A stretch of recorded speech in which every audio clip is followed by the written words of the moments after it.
शांतनु हत्याकांड का मुख्य आरोपी रोमिल बोहरा ढेर हो गया है। पुलिस अधीक्षक विक्रांत भूषण की प्रेस कॉन्फ्रेंस कर रहे हैं, जहां पर इस एनकाउंटर को लेकर वो जानकारी दे रहे हैं।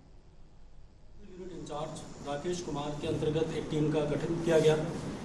जो हमें इंफॉर्मेशन मिली थी उसमें जो लीड्स थी हमारे पास ये थी कि रोमिल बोहरा फरीदाबाद गुड़गांव के रास्ते से दिल्ली जा सकता है, दिल्ली में कोई वारदात कर सकता है या नॉर्दर्न हरियाणा में वारदात कर सकता है। इसके उपरांत हमारे द्वारा एसटीएफ द्वारा दिल्ली स्पेशल सेल के काउंटर इंटेलिजेंस यूनिट से इंफॉर्मेशन शेयरिंग की गई, एक रूपरेखा बनाई गई और जितने भी हरियाणा से दिल्ली के प्रोबेबल एग्जिट रूट्स थे वहाँ पे एसटीएफ द्वारा जॉइंट नाकाबंदी की गई।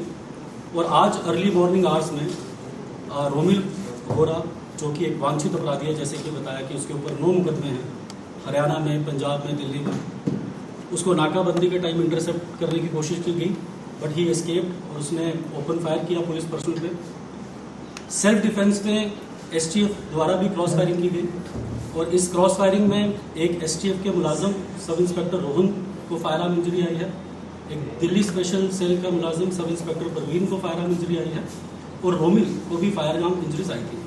उसके उपरांत सीन ऑफ क्राइम से इनको नियरेस्ट हॉस्पिटल लिया जाता है जहाँ पे हमारे मुलाजमों का इलाज होता है और रोमिल को डॉक्टर मृत घोषित कर देते हैं। रोमिल एक एक्टिव शूटर था, उसके ऊपर 9 मुकदमे थे जिसमें 7 हरियाणा के, एक मोहाली का और एक दिल्ली का। जो हरियाणा में मुकदमे थे जिसमें एक ट्रिपल मर्डर था खेड़ी लखा सिंह का, एक कुरुक्षेत्र में शाहबाद में लिकर कंट्रैक्टर शांतनु का मर्डर हुआ, कुछ वारदातें यमुनानगर में L1 पे हुई, ठेके पे हुई, कुछ इमिग्रेशन सेंटर्स पे की, attempt to murder with extortion. और जो ये शांतनु मर्डर केस में जो 376 नंबर मुकदमा है पीएस शाहबाद का, उसमें डीएसपी अमन जो एसटीएफ में है, इंस्पेक्टर प्रतीक जो माला यूनिट के और इंस्पेक्टर दीपेंद्र जो करनाल यूनिट के हैं, इन्होंने पहले 5 दिन में 5 बंदे पकड़े थे और कल और आज 5 और हमने अक्यूज उस केस में पकड़ लिए हैं। टोटल 10 अक्यूज हमने उस केस में पकड़ लिए हैं, जिसमें शूटर भी है, वो आदमी जिन्होंने रेकी की, लॉजिस्टिक्स प्रोवाइड किए, आर्म्स प्रोवाइड किए। तो अब तक जो शांतनु मर्डर केस है उसमें हमने 10 गिरफ्तारियां कर ली हैं और 11th जो रोमिल था उसका आज जो हमारा जो कॉम्बिंग और सर्च ऑपरेशन था उसमें क्रॉस फायरिंग में वो न्यूट्रलाइज हुआ। इसके अलावा अब तक इस इन्वेस्टिगेशन में शांतनु की केस में कोई भी वांछित अपराधी नहीं है। जो 5 हमने अक्यूज पकड़े हैं उसे पुलिस रिमांड में लेंगे, अगर कोई और फर्द इंसाफ में नाम आएगा तो हम आगे कार्रवाई करेंगे। जो फॉरेन बेस्ड इनके एसोसिएट्स हैं हम उन पे भी काम कर रहे हैं। एसटीएफ द्वारा पिछले 2 सालों में 9 अपराधियों को जो विदेश में बैठे थे, कुछ फर्जी पासपोर्ट में गए थे, उन्हें लीगल कॉरस्पॉन्डेंस के थ्रू सेंट्रल एजेंसीज और इंटरपोल के थ्रू 9 ऐसे वांछित जो बाहर थे उनको हमने डिपोर्ट या एक्सट्रेडिट करवाया है। और मैं आपके माध्यम से social media, electronic media, print media सब यहाँ पे है, मैं आपके माध्यम से एक हमारे हरियाणा के युवाओं को ये अपील करना चाहता हूँ कि हम ये समझें कि ये जो फॉरेन बेस्ड गैंगस्टर्स हैं या जो भी हैंडलर्स हैं, इनका मेन पर्पस अपना है। ये आपकी वल्नरेबिलिटीज, किसी लड़के की अगर गांव में कोई रंजिश होगी पारिवारिक या कोई स्कूल में किसी से तू मैमा होगी, वो इनको सोशल मीडिया में फॉलो करता है, फिर वो उनको कल्टिवेट करते हैं। ऐसे ही किसी को कच्चा लालच आ जाता है कि ब्रांडेड शूज देगा, ब्रांडेड टी शर्ट देगा। आपके ऊपर तो मुकदमे हो रहे हैं और ये बाहर बैठे हुए हैं, फिर कभी आपको छोटे मुकदमे में घुसा देंगे, फिर पैरवी करेंगे, फिर किसी बड़े केस में ले जाएंगे। तो मैं आप सभी मीडिया साथी से ये माध्यम से अपील करना चाहता हूँ, क्योंकि काफ़ी यंग बच्चे इनकी लॉजिस्टिक में हेल्प कर रहे हैं, फाइनेंसिस में हेल्प कर रहे हैं, डेट ड्रॉप में हेल्प कर रहे हैं। तो मेरी सभी युवा बच्चों से अपील है कि आप इन चीज़ों से दूर रहिए। इनके कोई सोशल मीडिया, कोई फॉलोइंग करने से कोई ज़रूरत नहीं है और कोई भी इंफॉर्मेशन होती है आप डिस्ट्रिक्ट पुलिस को या एसटीएफ के साथ साझा कीजिए। सर, इसको क्रॉस फायरिंग में कितनी गोलियां लगी हैं, कोई पुष्टि हुई है? क्योंकि वो काफी सारी 7-8 उसको लगी थी साथ में, इसको रोमिल को कितनी गोलियां लगी? मैं आपको ये बताता हूँ। देखिए, जब तक एफएसएल टीम, अब तक एफएसएल टीम आ चुकी होगी और एफएसएल टीम बताएगी कि कितनी गोलियां लगी और पोस्टमार्टम रिपोर्ट में ज़्यादा क्लियर हो जाएगा। पर करीब जो मेरे पास प्रिलिमिनरी नॉलेज है 25 से 30 दोनों तरफ से क्रॉस फायरिंग हुई है, जिसमें रोमिल की तरफ से भी, एसटीएफ हरियाणा और दिल्ली स्पेशल सेल की तरफ से भी 25 से 30 और स्पॉट ये जो फरीदाबाद मंगेर फरीदाबाद से फतेहपुर बेरी जो दिल्ली का रोड है उसके बीच अब कितनी दूरी है ये मैं नहीं बता सकता। दिल्ली पुलिस हमारी तरफ से शुरू हुई है सर। दिल्ली पुलिस कह रही है credit go to Delhi police, वो भी प्रेस कॉन्फ्रेंस कर रहे हैं जस्ट नाउ।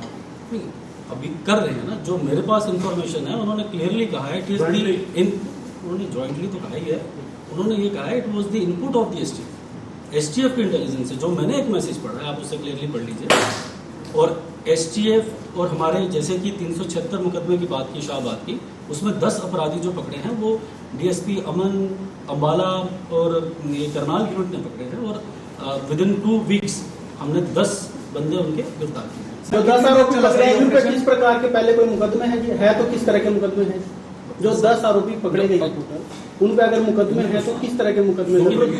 आपराधिक पृष्ठभूमि में की मानी जा रही है सर। ये ऑपरेशन कितनी देर चला रहा है? मैं पहले उनका आंसर एक करके प्लीज।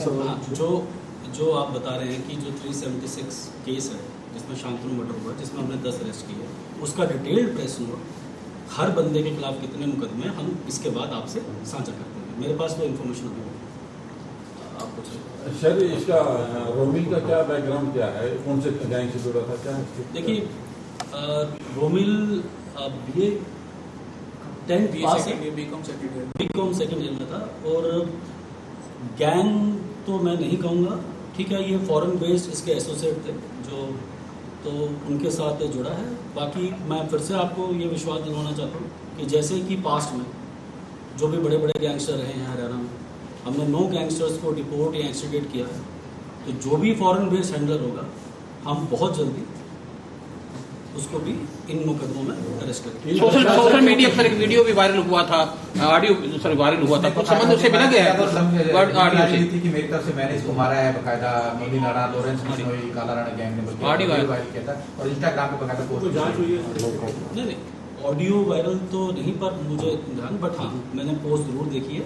और इस मुकदमे में जो भी जैसे नोनी राणा था तो उसको मुलजिम बनाया है, और अगर जैसे ही तफ्तीश में ये 5 बंदे और पकड़े हैं हमने, जैसे तफ्तीश में आएगा हम सबके नाम खोलेंगे। सोशल मीडिया पे जो पोस्ट कब शुरू और कितनी देर सोशल मीडिया पे जो पोस्ट डाली गई है उसके बारे में हम ऑलरेडी वेरिफिकेशन कर रहे हैं, लेकिन जैसा कि आपको एसपी एसटीएफ ने बताया कि these are some miscreants, some foreign handlers who are, जो इसको सोशल मीडिया को यूज़ तरीके से गलत इन्फॉर्मेशन भी फैलाते हैं, तो उस पर भी हम कार्रवाई कर रहे हैं।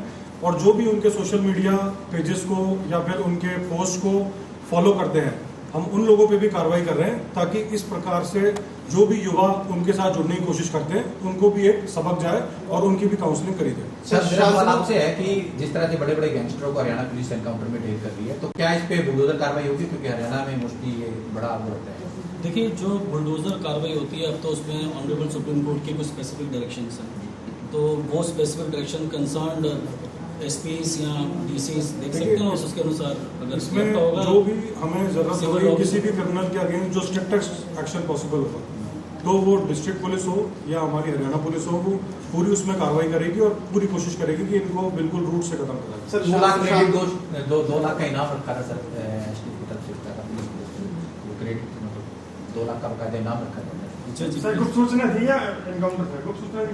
देखिए मैंने स्टार्टिंग में कहा कि एक सूचना प्राप्त हुई और it is a combination of human and technical surveillance, digital forensic, ये सभी का कॉम्बिनेशन है। सर कितना समय लगा जो आरोपी पकड़े? कितनी देर चला सर ये ऑपरेशन? देखिए आप अगर पूरी हम रेकी की बात करें तो हम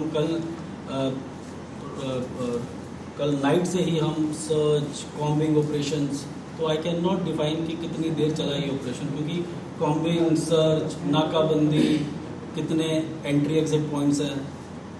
सर फायरिंग वाला सिर्फ जो फायरिंग की शूटिंग, मैं वो भी कह रहा हूँ ना, ये तो इन्वेस्टिगेशन है, वहाँ भी पर्चा दर्ज होगा, जो एफआईआर की कॉपी आएगी उसमें सब ये चीज़ें लिखी होंगी, वो आपसे हम डिटेल प्रेस नोट में शेयर करेंगे। मामले में जो आरोपी पकड़े थे इनमें शूटर कितने हो गए? शूटर इसमें मैम दो हैं, एक रोमिल और एक शूटर। सर शांतनु के मामले में जो आरोपी पकड़े थे 6 दिन के रिमांड पे थे, उनसे पूछताछ में कुछ सामने आया कि शांतनु से किसी तरह की कोई फिरौती मांगी गई हो? देखिए, इसमें जो हमारी इन्वेस्टिगेशन एसटीएफ कर रही है, जिसमें जो 5 आरोपी पकड़े गए थे पहले, उनसे डिटेल्ड इंटरोगेशन करी गई। उन्हीं से हमें आगे लीड मिली, जिसमें फर्दर एसटीएफ ने 5 आरोपियों को और गिरफ्तार किया है और उनका रिमांड लेके हम उनसे डिटेल्ड इंटरोगेशन करेंगे कि असले कहाँ से आए थे और जो भी जो स्कूटर थी, बाइक थी, कहाँ से आई थी।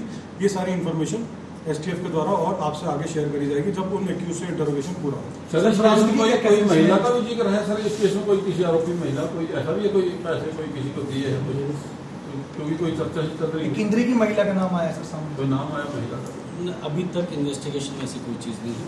जैसे ही होगा हम डिटेल्ड प्रेस नोट और अगर एक और प्रेस ब्रीफिंग करनी पड़े तो भी गिरफ्तार किए हैं, तो लोगों में किस प्रकार का आपसी संबंध था? वो गैंग से जुड़े थे या कोई दोस्त थे?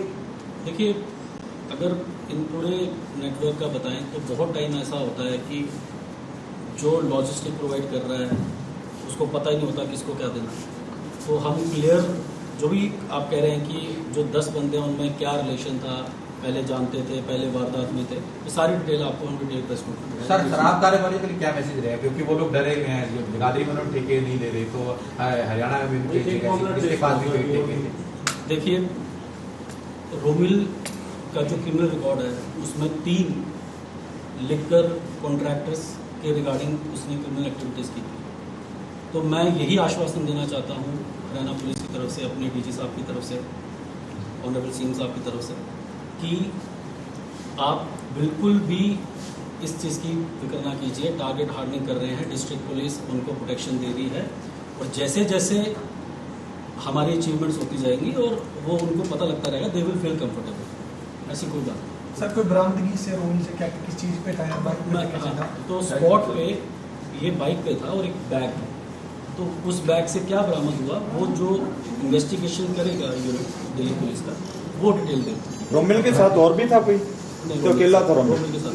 कौन से अभी तक अगर हथियार कौन से वैसे वो तो हथियार तो बरामदगी जो अभी मुझे प्रिलिमिनरी बताया गया है कि एक चाइनीज मेड पिस्टल था। तो अब एग्जैक्ट वो कितने एमएम था ये एफएसएल आके वो डिटेल रिपोर्ट देती है, हम आपको शेयर कर देंगे। सर, जो विदेशों में बैठे जो गोली मारी गई थी वो कौन से हथियार से मारी गई थी? चर्चा है कि वो भी विदेशी हथियार था। बिल्कुल, वो 9mm के हथियार से मारी गई। हथियार विदेशी था? नहीं था, वो था मतलब कंट्री मेड। सर, जो विदेशों में बैठे सर जो अपराधी हैं, क्या उन पर भी लगाम कसी जाएगी?